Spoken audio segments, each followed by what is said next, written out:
So as you all know, we're constantly on the DeMarcus Cousins watch, because if that team just does terrible, the Sacramento Kings, I have it on authority that Boogie will demand a trade. We will be then able to swoop in and, of course, have DeMarcus wearing green. But we have to look at how the Kings are doing. Now, they're under 500 at the moment, but it's definitely improvement over how they normally would be, and they're not doing too bad right now. And based on my previous conversation with Boogie, he's feeling Sacramento right now. I don't know why, but he is. But let's take a closer look at the Kings. Well, if we look here, Cousins is actually having a down season. Now, this is good. This could be a sign of, perhaps, lack of motivation. Maybe he's not loving the situation around him. Maybe Rudy Gay is just taking too many shots. This is a good thing that DeMarcus is having a down year. They're starting Darren Collison over Rajon Rondo, and this is actually bad for us because this is the right basketball move because Collison's just a better player than Rajon Rondo, let's be honest. I would love for them to have Rondo start because it would probably make him worse. However, they are starting Quincy Acey at power forward. That's the Sacramento Kings that I know. So right now, Sacramento, they're 10-15. So they're starting to go down. That's good. So it's looking like our chances of getting Boogie, right now it's probably around 60%, maybe 70%. The next few games are going to be really important for the Kings. So now that we're a month and a half into the season, we might as well go down a checklist of this team. Things I like, things I don't like. The things that I do like. I like Marcus Smart and his improvement in his second season. His shooting has been very good. Steven Adams has been the big man that I want, averaging a double-double, getting about 2 or 3 blocks a game. Isaiah Thomas has been great coming off the bench and finishing games for us. Evan Turner, also very good for his ability to be another playmaker for us and not have our offense get too stagnant. There's some other guys who I like, but I may not be using correctly, and I can admit that. First one's Jared Sullinger. Sullinger, he's been working hard, he's been running the laps for me, he's getting the weight down.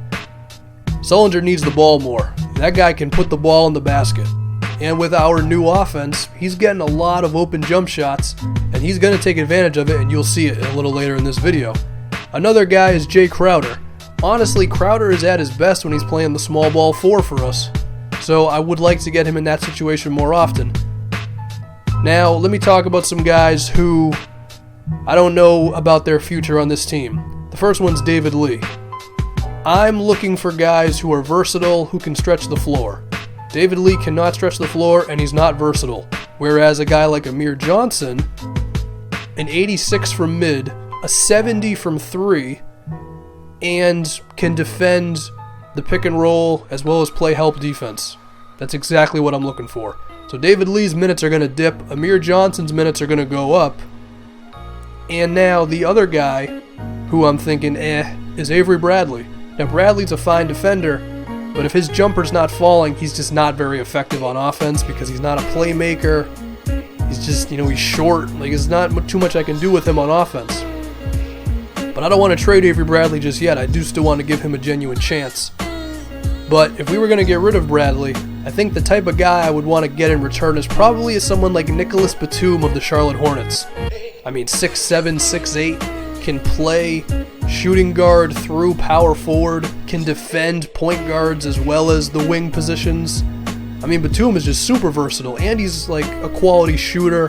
He can get the assists, he can keep the offense going. It'd be like having another Evan Turner.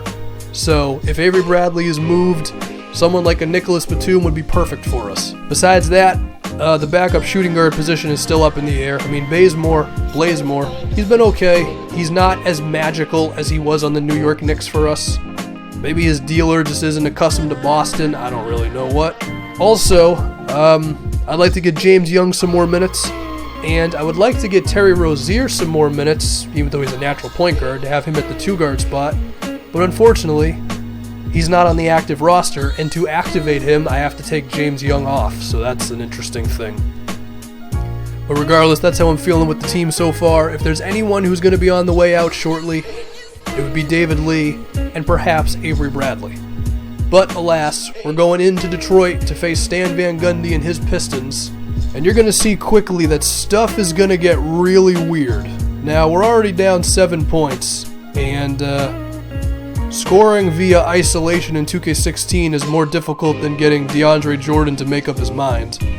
I don't know why I joke on DeAndre Jordan so much. I honestly have nothing against the guy, to be honest. And then we see that without Steven Adams in the lineup, it's basically a cakewalk to score at the rim against us. And now here's where stuff gets crazy.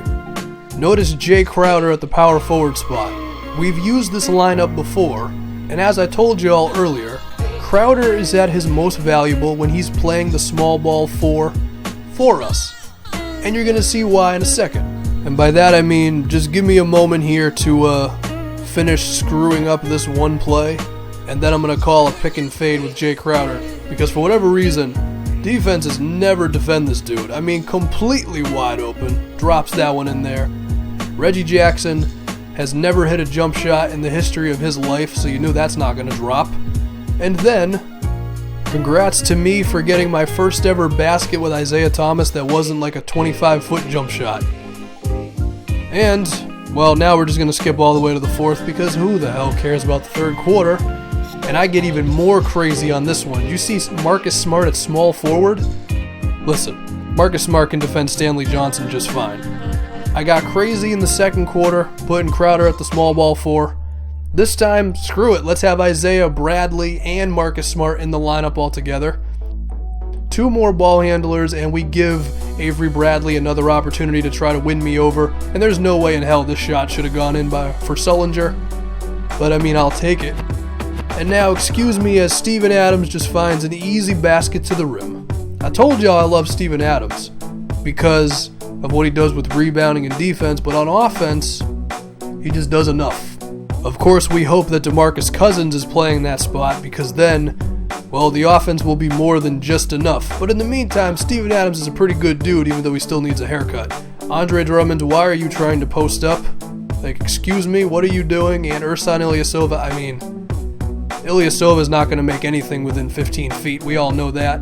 I really shouldn't have passed that, and I'm surprised that I didn't get a BS animation to make it go out of bounds.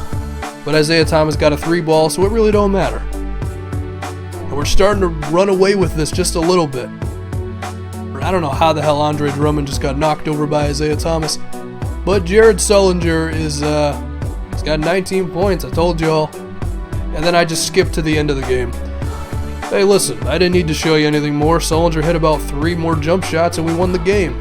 And he had himself an Andrea Bargnani-esque performance. 25 points, 2 rebounds. That's what I'm talking about, Sullinger. Beautiful.